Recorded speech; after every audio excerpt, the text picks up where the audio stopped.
ప్రియమైన దేవుని బిడ్డలారా, బైబిల్లో భూమాత అని నేను చెప్పడానికి గల ముఖ్య కారణము, ప్రధాన కారణం ఉన్నది. అది నేను ఖచ్చితంగా చెబుతాను, మీరు వినాలి. చూడండి, నేను మీతో ఈ మాట చెబుతున్నాను కంటే ముందుగా సృష్టింపబడిన ప్రతి దానిని ఆలోచించుట వలన దేవుడు ఏమై ఉన్నాడో, ఆయన నిత్యశక్తి, ఆయన మహిమ, ఆయన ప్రభావము, ఆయన ప్రణాళిక అర్థమవుతుంది. ఆ మాటను మనం ఒకసారి ధ్యానిద్దామా? చూడండి, రోమాపత్రిక 1వ అధ్యాయం 20వ వచనంలో ఉన్న మాట నేను చదువుతాను, మీరు కూడా చూడండి. ఆయన అదృశ్య లక్షణములను అనగా ఆయన నిత్యశక్తియు దైవత్వమును జగతుత్పత్తి మొదలుకొని సృష్టింపబడిన వస్తువులను ఆలోచించుట వలన తేటపడుచున్నవి గనుక వారు నిరుత్తరులై ఉన్నారు. ప్రియమైన దేవుని బిడ్డలారా, ఆయన జగత్ పునాది మొదలుకొని సృష్టింపబడిన వాటిని ఆలోచించుట వలన ఆయన ఏమైనాడో, ఆయన దైవత్వము, ఆయన శక్తి తెలుస్తుందంట. కనుక ఈరోజు మనం అన్నిటిని ఆలోచించడం ద్వారా తెలుస్తుంది.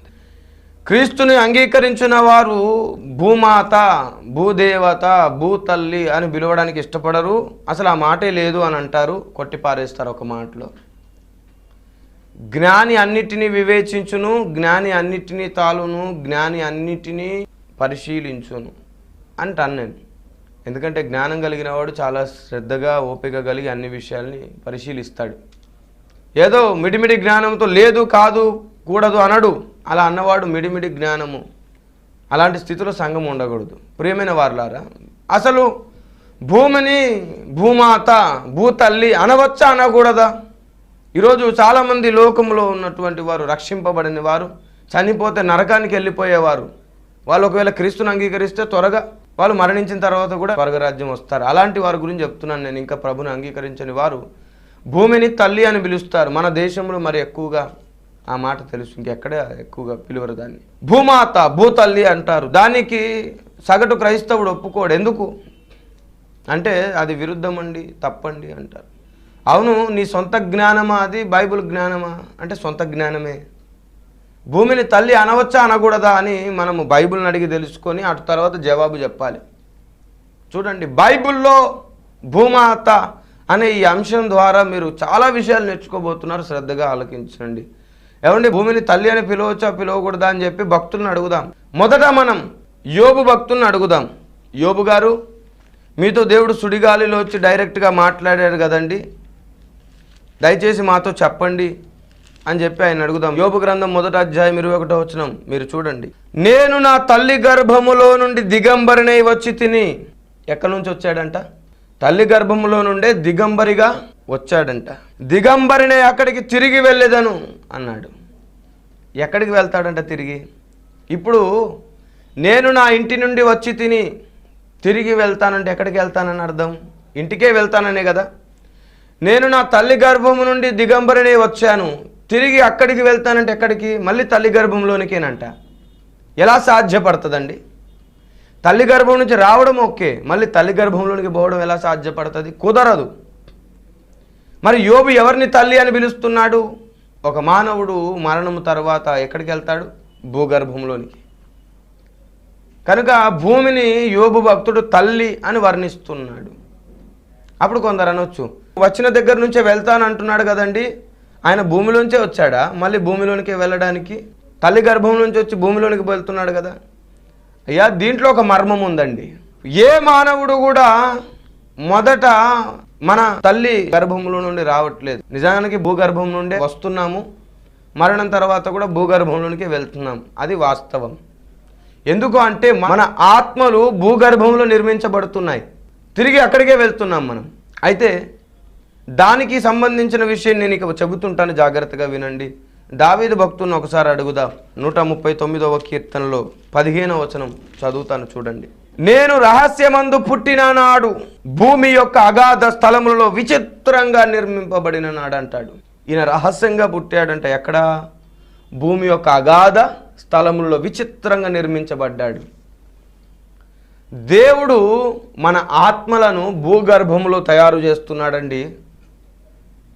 అందుకే రాయబడింది, నేను నా అరచేతులలో నిన్ను చెక్కుకొని ఉన్నాను. ఎక్కడ చెక్కాడు? భూగర్భంలో ఆయన చెక్కుకున్నాడు మనల్ని. మన శరీరమేమో మన తల్లి గర్భంలో నిర్మించబడుతుంటే దేవుడు మన ఆత్మల్ని భూగర్భములో నిర్మిస్తున్నాడు. ప్రియమైన దేవుని బిడ్డలారా, ఒక స్త్రీ గర్భము దాల్చినప్పుడు దాదాపుగా 4 నెలల వరకు గర్భములో ఉన్న బిడ్డ కదలదు. 4 నెలల తర్వాతే కదులుతుంది. ఎందుకో తెలుసు, అప్పటి వరకు ఆ బిడ్డలో ప్రాణం ఉంటుంది కానీ ఆత్మ ఉండదు. ప్రాణానికి ఆత్మకు తేడా ఉంది, వేరువేరవి. చూడండి, చెట్లు ఉన్నాయి, వాటికి ప్రాణం ఉంది కదా, కానీ ఆత్మ లేదు. అలాగే శరీరంలో ప్రాణము, ఆత్మ, దేహము 3 ఉన్నాయి. ప్రాణము, ఆత్మ, దేహము కలిస్తే మనిషి అవుతున్నాడు. ఆ గర్భములో ఉన్న ఆ బిడ్డలో ప్రాణం ఉంటుంది కానీ ఆత్మ ఉండదు. ఆత్మ 4 నెలల తర్వాత దేవుడు ప్రవేశపెడతాడు. ఎప్పుడైతే ఆత్మ గర్భములో ఉన్న బిడ్డలోనికి వస్తుందో అప్పుడు ఆ బిడ్డ కదలడం స్టార్ట్ అవుతాడు. ప్రియమైన దేవుని బిడ్డలారా, ఆత్మ చెప్పు ఈ సంగతులు చెవిగలవారు విందురుగాక, ఆత్మ ప్రత్యక్షత లేని వారికి ఆత్మ చెప్పే ఈ మాటలు అర్థం కావు. ప్రియమైన దేవుని బిడ్డలారా, చాలా జాగ్రత్తగా మనసున పెట్టండి. మనుషుల యొక్క ఆత్మలు భూగర్భము నుండి తయారు చేయబడి వస్తున్నాయి, తిరిగి భూగర్భములోనికే వెళ్తున్నాయి. అప్పుడు కొందరికి డౌట్ రావచ్చు, భూగర్భంలో పాతాళం ఉంది కదా సార్, అందరం ఇప్పుడు అటే పోతున్నామా? పరదేశికి వెళ్తున్నారంట కదా భక్తులు. అవును, వాస్తవమే. క్రీస్తును అంగీకరించిన వాడు పరదేశికి వెళ్తాడు. క్రీస్తును అంగీకరించని వాడు భూగర్భంలోనికి, పాతాళంలోనికి వెళ్తాడు. అప్పుడు డౌట్ రావచ్చు, అయ్యా యోబు గారేమో లోపలికి పోయానన్నారు, దావీదు కూడా, మరి వాళ్ళందరూ భూగర్భంలోనే ఉన్నారా అంటే దీనికి జవాబు, ప్రియమైన దేవుని బిడ్డలారా, నా దేశం నా ప్రతిజ్ఞ అనే, ఇదిగోండి ఈ సీడీ ఉంది చూసారు, ఈ సీడీలో ఆల్రెడీ చెప్పాను. దీన్ని తెప్పించుకుంటే ఇంకా క్లియర్గా మీకు అర్థమవుతుంది. ప్రియమైన వారులారా, ఒకప్పుడు పరదేశి భూగర్భంలోనే ఉండేది. భూగర్భంలో పరదేశి అనే, ఇదిగోండి ఈ DVD కూడా తెప్పించుకోండి. ఈ DVD మీరు వింటే ఖచ్చితంగా పూర్తి విషయం మీకు అర్థమవుతుంది. అటు తర్వాత అది 3వ ఆకాశంలో పెట్టబడింది. ఈ DVD తెప్పించుకున్నారనుకోండి, 3వ ఆకాశంలో పెట్టబడిన సంగతి కూడా ఉంది అందులో. పాతాళం మాత్రం భూగర్భంలోనే ఉంది. అందుకని పాత నిబంధన కాలంలో పరదేశి భూగర్భంలో ఉండేది. క్రీస్తు మరణం తర్వాత ఆ చెరను చెరగా కొనిపోయాడు పైకి. ఇప్పుడు అది 3వ ఆకాశంలో ఉంది. మెట్టుకు భూమిని బైబిల్ ఏమని పిలవడానికి ఇష్టపడుతుంది? తల్లి అని పిలవడానికి ఇష్టపడుతుంది. యోబు భక్తుని దగ్గర మనం చూసాం. భూమిని భూతల్లి అని పిలిచాం. ఈరోజు చాలామంది భూమిని భూతల్లి అని పిలిస్తే ఇష్టపడట్లేదు క్రైస్తవుడు. అయ్యో, అది చాలా మంచి సంగతి అండి, భూమిని భూతల్లి అని పిలవడానికి ఎలాంటి అభ్యంతరము లేదు. కానీ భూమి దేవత కాదు, భూమాత అనే దేవత లేనే లేదు. భూమికి తల్లి అనే బిరుదు ఇవ్వబడింది అంతే. చెట్లు ఉన్నాయి, ఆ చెట్లకి కూడా పేర్లు ఉన్నాయి. చెట్లకి పేర్లు ఎట్లున్నాయంటే ఆయా ఫలాలను బట్టి. నిమ్మకాయలు కాసే చెట్టుని నిమ్మ చెట్టు అంటాం, జామకాయలు కాసే చెట్టుని జామ చెట్టు అంటాం, ఏమండి మామిడికాయలు కాసే చెట్టుని మామిడి చెట్టు అంటాం. అలాగా ఆ చెట్లు ఉన్నాయి, చెట్లు కానీ వాటికి బిరుదు కూడా ఉంది. ఆ బిరుదు ఆ పండ్లను బట్టి వచ్చింది. భూమికి కూడా తల్లి అనే పేరు ఎందుకు వచ్చిందంటే దానికి ఒక గర్భం ఉంది. ఆ గర్భంలో దేవుడు ఉండి ఆత్మలను తయారు చేస్తున్నాడు కాబట్టి గర్భము ధరించిన ఆ భూమిని తల్లి అని పిలవడంలో తప్పులేదు. కానీ భూమి దేవత కాదు. అందుకు మన దేశము భూమిని భూమాత అని పిలవడం ప్రారంభించింది. పురాణాల్లో వేదాల్లో ఈ సంగతులు స్పష్టమయ్యాయి. కానీ ఎందుకు భూమాత అని పిలుస్తున్నారో ఈనాడు నా దేశం మర్చిపోయింది. ఆ సంగతి చెప్పడానికి నేను ఈ సందేశాన్ని పైకి తీసుకొచ్చాను. ప్రియమైన దేవుని బిడ్డలారా, అందుకు భూమిని భూమాత అనేవారం. కానీ భూమి ఒక దేవత కాదు. భూమిని చేసిన దేవుడు ఉన్నాడు, ఈ సమస్త సృష్టిని చేసిన దేవుడు ఉన్నాడు. వాటిని ఆలోచిస్తే ఆయన ఆలోచన ఏంటో అర్థమవుతుంది, ఆయన ఏంటో అర్థమవుతుంది. మెట్టుకు మన అందరము కూడా భూగర్భంలో చేయబడ్డాం, అటు తర్వాత తల్లి గర్భంలోనికి వచ్చాం. అందుకే నాకు ఒక డౌట్ వచ్చింది ఒకరోజు, తల్లిని తండ్రిని కంటే కూడా అందరికంటే కూడా దేవుణ్ణి ఎక్కువ ఎందుకు ప్రేమించాలి? ఇది తప్పు కదా, స్వార్థం కదా, దేవునికి ఎందుకు ఇంత స్వార్థం అనుకున్నాను. ఎందుకంటే మొదట మన తల్లిదండ్రులు కనే కంటే ముందు భూగర్భంలో దేవుడు మన ఆత్మని కంటున్నాడు. మొదట ఆయనే మనల్ని కంటున్నాడు కనుక ఆయనే మొదట ప్రేమించాలి, అటు తర్వాత సెకండ్ వాళ్ళు ప్రేమించాలి. ఈనాడు చాలామంది తల్లిదండ్రుల కంటే ఎక్కువ అమ్మాయిలను ప్రేమిస్తున్నారు. జాగ్రత్త జాగ్రత్త, నువ్వు దేవుని ఆజ్ఞను మీరుతున్నావు. ఆజ్ఞాతి క్రమమే పాపం. తల్లిదండ్రుల కంటే ఎక్కువ నువ్వు వాళ్ళని ప్రేమించకూడదు, తప్పున్నారు తప్పు. కానీ దేవుడు ఇంకొక ఆజ్ఞను కూడా పెట్టాడు. పెళ్ళైన తరువాత తల్లిని తండ్రిని విడిచి పురుషుడు భార్యను స్త్రీని హత్తుకొని ఉంటాడు, అప్పుడు చెల్లుతుంది. కానీ అప్పుడు కూడా తల్లిని తండ్రిని సన్మానిస్తూ చేయాల్సిన పని. విడిచిపెట్టి హత్తుకుంటాడంటే మొత్తాన్ని వాళ్ళని విడిచిపెట్టి ముసలోళ్ళని రోడ్డు మీదకి నెట్టేసి కాదు. వాళ్ళను కూడా ఉంటున్నాడు. కాకపోతే ఎక్కువగా ఇప్పుడు భార్యని హత్తుకొని ఉంటాడు. తల్లిదండ్రులు గౌరవిస్తాడు కానీ భార్యని హత్తుకుంటాడు, అదే అర్థం. ఇంకా దీనికి సంబంధించిన అనేక మర్మయుక్తమైన సందేశాలు ఉన్నాయి. సంగమా, నీకు తెలియకుండా మరుగైన సంగతులు అనేకం ఉన్నాయి. కాలక్షేపంతో కూడిన సంగతులు వింటూ నువ్వు అజ్ఞాని అయిపోతున్నావు. చాలామంది పరమానందయ్య శిష్యులు అయిపోతున్నారు. సంఘం కూడా అట్లా తయారైపోతుంది. దేవుడు దుఃఖిస్తున్నాడు. సంఘం అలా అవ్వకూడదు. నువ్వు మహద్భాగ్య స్థితిలో ఉన్నావు సంగమా. నీ హోదా ఏంటో తెలుసా? నీవు జగత్తుకు తల్లివి. దేవుడు జగత్తుకు తండ్రి అంటే నువ్వు జగత్తుకు తల్లివి. జగన్మాతవు నువ్వు, జగన్మాత. అలాంటి గొప్ప హోదా సంగమా నీకుంది. దాన్ని పోగొట్టుకోవద్దు. దాన్ని పోగొట్టుకోకుండా ఉండాలంటే దేవుని జ్ఞానాన్ని నువ్వు కలిగి ఉండాలి. ఆయన మహాజ్ఞాని, విశ్వజ్ఞాని. ఆయన పక్కన నువ్వు కూర్చొని పని చేయాలి. నీవు నేను మనమందరము కూడా ఒకనాడు భూగర్భంలో చేయబడ్డాం కాబట్టి భూమిని తల్లి అని మన దేశం పిలుస్తుంది. ఇదే విషయం చెప్పండి నా దేశానికి. భూమిని ఎందుకు అలా పిలుస్తున్నామో చెప్పి అసలు దేవుడు ఎవరో చెప్పండి. భూమిని చేసిన దేవుడు ఉన్నాడు. ఆయనే భూగర్భములు మన ఆత్మలో తయారు చేస్తున్నాడు. అంతేగాని భూమి దేవత కానే కాదు. ఈ విషయాన్ని మనసులో పెట్టుకోండి. భూమి దేవుడు చేసిన ఒక గోళం, ఒక గ్రహం మాత్రమే. ఈ భూమి లాంటి గ్రహాలు, ప్రపంచాలు, కోటాను కోట్ల ప్రపంచాలు విశ్వమండలంలో ఉన్నాయి. ప్రియమైన దేవుని బిడ్డలారా, లెక్కలేనన్ని ప్రపంచాలు ఉన్నాయి. లెక్కలేనన్ని ప్రపంచాలు అనేదిగోండి, ఈ DVD తెప్పించుకోండి. ఇందులో మీకు చాలా విషయాలు తెలుస్తాయి. ప్రియమైన దేవుని బిడ్డలారా, మీరు ఏ సందేశము విషయంలో సందేహం వచ్చినా కానీ నన్ను అడగండి. ఇదిగో కింద కనబడుతున్న ఈ నంబర్ నాదే, అడగండి. మీతో నేను మాట్లాడతాను. కానీ సంగమా, జ్ఞానం లేకుండా నువ్వు అజ్ఞానివై ఉండడం దేవుని ఇష్టం కాదు. అందుకే ఈ మర్మయుక్తమైన సందేశాలు నీ వైపు వస్తున్నాయి. ఇక నుంచైనా లోకం అడుగు ప్రతి ప్రశ్నకు దేవుని జవాబు అయి నువ్వు ఉండాలంటే వాక్యం మీద నీ దృష్టి కేంద్రీకరించు, పరిశీలించు. ఏది సత్యబోధో, ఏది సరి అయిన బోధో తెలుసుకో. పౌలు గారు కూడా ఇలాగే సువార్త చెప్పారండి. ఇలాగే చెప్పారు.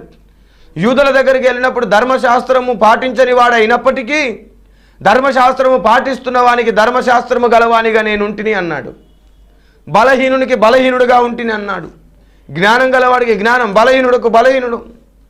ఎలాంటి వారికి అలాంటి వాడిని నేను అంటే అందరికీ అందరివాడు పౌలు గారు.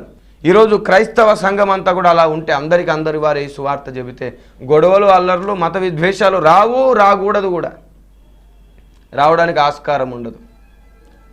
ఈనాడు చాలామంది భక్తి అంటే ఏదో అట్టగట్టుకొని పోయి బిగబట్టుకొని పోయి సీరియస్గా ఉండడమే భక్తి అనుకొని ఒకనాటి 1000 ఏళ్ల చీకటి రాజ్య పరిపాలన చేశారు మొదటి శతాబ్దం నుండి. అప్పటి నుండే క్రైస్తవ్యం అంటే మతముగా ఏర్పడింది. అంతకుముందు లేదు. అంతకుముందు క్రైస్తవ్యం అంటే మార్గము, జీవానికి నడిపే మార్గం అని అనేకులకు అర్థమవుతూ వచ్చింది. 1000 ఏళ్ల చీకటి రాజ్యము గడిచింది. అటు తర్వాత మార్టిన్ లూథర్ అనే ఒక మహాశయుడు లేచి సంస్కరణ ప్రారంభించాడు. ప్రేమైన దేవుని బిడ్డలారా, దేవుడు ఆయా కాలాలలో, ఆయా ప్రదేశాలలో ఆయా బిడ్డలను ప్రేమించి ఆయా ప్రాంతాలకు దేవుడు తన భక్తులను పంపించి సత్యాన్ని, మర్మాన్ని బయటికి చెప్పిస్తూ ఉంటాడు, సంస్కరణ చేస్తూ ఉంటాడు. ఆ విషయాన్ని గుర్తుపట్టి వెంబడించిన వాడు ధన్యుడు అవుతాడు. కాబట్టి పౌలు గారు ఎలా సువార్త చెప్పారు ఏథెన్స్ పట్టణంలో, పౌలు గారు ఎలా నడుచుకున్నారు అలా మనం నడుచుకున్న బద్ధులమై ఉన్నాం. ఎందుకంటే ఆ మాట పౌలే అన్నారు, నేను క్రీస్తును పోలి నడిచిన ప్రకారం మీరు నన్ను పోలి నడుచుకోండి. కాబట్టి సువార్త విషయంలో కూడా ఇలాంటి చాకచక్యమైన నిపుణత కలిగిన వారిగా మనం ప్రవర్తించిన ఎడల పాము వలె వివేకం, పావుర వలె నిష్కపటం కలిగి సువార్త చేయగలుగుతాం. అప్పుడు అనేకులు రక్షింపబడి నరకం పోకుండా స్వర్గరాజ్యంలో ఉంటారు. ఈ విధంగా సువార్త చేయండి. మొండిగా బైబుల్ ఒకటే నిజం, బైబుల్ తప్ప ఇంకోటి కాదని చెప్పారనుకోండి, నమ్మరు. అయ్యా మీరు నమ్ముతున్నది అంతా కూడా బైబుల్ కూడా చెబుతుంది. మీ గ్రంథాలలో జరుగుతుందని చెప్పి నీడ ఉంది, మా గ్రంథాలలో జరిగిపోయిందనే సారాంశం ఉంది, నిజం ఉంది అని చూపించండి. ఆ గ్రంథములన్నీ కూడా ఇందులో మిళితమై ఏక గ్రంథమై సత్య గ్రంథమైందండి బైబుల్ అని చెప్పండి. అప్పుడు ఆలోచిస్తారు. సత్యము చెప్పడం ప్రేమతోనూ సహనంతో చెప్పమన్నారు. అవసరమైతే గద్దించి చెప్పమన్నారు. అంతేగాని నన్ను మించి ఇంకొకడు లేడనే గర్వంతో కాదు. ఈనాడు అలాంటి వాళ్ళు కొందరు లోకంలో కనబడుతున్నారు. తప్పున్నారా తప్పు ఏమండి. ఈ సత్యము చెబుతున్నా నాకు కూడా అంత జ్ఞానం లేదు, ఆ బుర్ర లేదు, ఈ బుర్ర శూన్యం అండి, ఈ బుర్రలో శూన్యం ఉంది.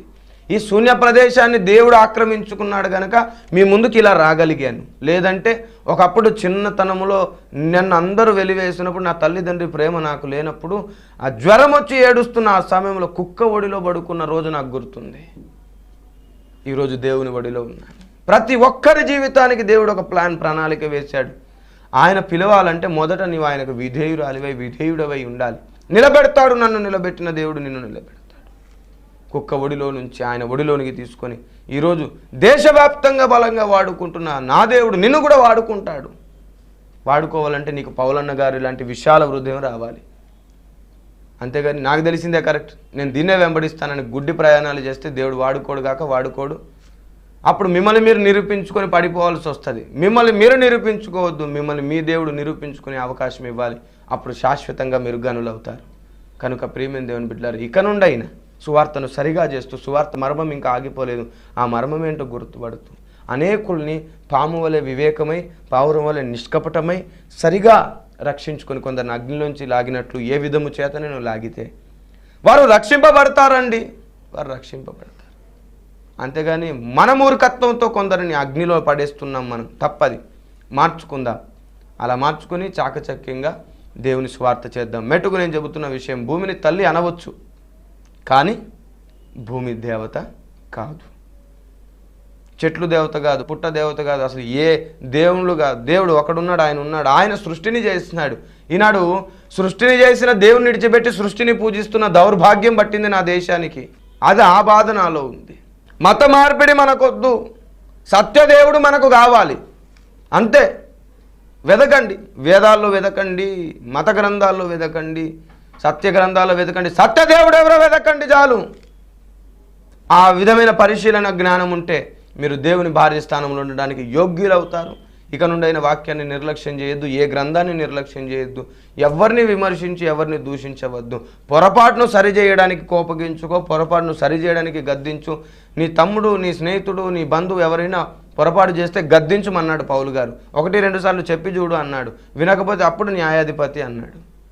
ఇప్పుడు నేను కూడా అదే చేస్తున్నాను, గద్దించి చెబుతున్నాను. వినకపోతే ఉంటుంది ఒకరోజు యుద్ధము ప్రకటించే సమయం ఒకటి ఉంటుంది. ఆ రోజు ఎవరు తాళలేరు అని ప్రేమతో విన్నవిస్తున్నాను. చిన్నవాడు దేవుని సేవకుడై మీ అందరికీ సత్య పరిచర్య చేయువాడిగా, ఈ ప్రాంతానికి వచ్చిన వాడిగా నేను మీ మేలుగోరి చెబుతున్నాను. దేవుడు మిమ్మల్ని దీవించాలి, ఆశీర్వదించాలని మనస్సుతో, మనోవాంఛతో చెబుతున్నాను. సత్యాన్ని విడిచిపెట్టకండి, సత్యవాక్యాన్ని మర్చిపోకండి. ఏది చెప్పినా ఎవరు చెప్పినా గుడ్డిగా నమ్మకండి, పరిశీలించండి. అయ్యగారి భక్తులు అయిపోవద్దు దయచేసి, దేవుని భక్తులు కండి.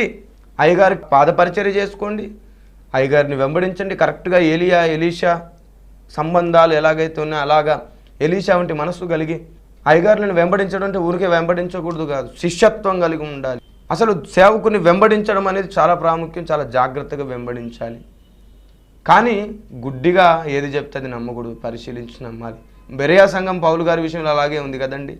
పౌలన్న ఎంత గొప్పవాడండి, పౌలు గారు భక్తుడు అని చెప్తూనే ఉన్నారు, ఏం చెప్పాడని లేఖన పరిశోధన చేశారు. అలాంటి మనస్తత్వం మీకు కలుగుగాక. సర్వసత్యములు మీరు స్థాపించబడి, యోహాను సువార్త 17:17లో నా దేవుడు మన దేవుడు మనందరి ప్రియుడైన యేసు ప్రభు చేసిన ప్రార్థన నెరవేర్చబడి మనం ఆయన భార్య స్థానంలో స్థిరంగా నిలిచి ఆయన మనకిచ్చే ఆ విశ్వ చక్రవర్తి యొక్క పట్టపురాణి స్థానంలో మనం ఉందుముగాక. దేవుడు మిమ్మల్ని దీవించునుగాక. సర్వసత్యమేవ జయతే. ప్రార్థన చేసుకుందాం. మహాపరిశుద్ధ తండ్రి, నీ బిడ్డని జ్ఞాపకం చేసుకోండి. నీ బిడ్డలపైన నీ కనికరం కలిగిన హస్తం ఉంచండి. నీ బిడ్డలు ఇక నుండి అయినా ప్రభువా సత్యములో స్థాపించబడి, ప్రభా ఏ దానిని కొట్టి పారివేయక అన్ని విషయములను పరిశీలించి జ్ఞానము కలిగిన వారై ఈ లోకంలో సృష్టింపబడిన ప్రతి వాటిని ఆలోచించడం వలన నీ నిత్యశక్తియు నీ మహిమ నిత్యత్వమును బయలుపడుతుందని నువ్వు చెప్పినట్లుగా నీ బిడ్డలు ఇక నుంచి తెలుసుకొందురుగాక. అద్భుతం చేయమని, నా దేశాన్ని రక్షించమని, నా దేశ ప్రజలను జ్ఞానముతో నింపమని, ప్రపంచంలో ఉన్న గొడవల వల్లర్లను మీరు అయ్యా నీ చిత్తమైతే, నీకు ఇష్టమైతే త్వరగా వారు సువార్తను నమ్మి వారు మరణించక ముందే రక్షించబడినట్లుగా సహాయం చేయండి. స్వాధీనపరుచుకోండి గొడవలని యేసునామములో అడుగుతున్నాము తండ్రి. May God bless you. దేవుడు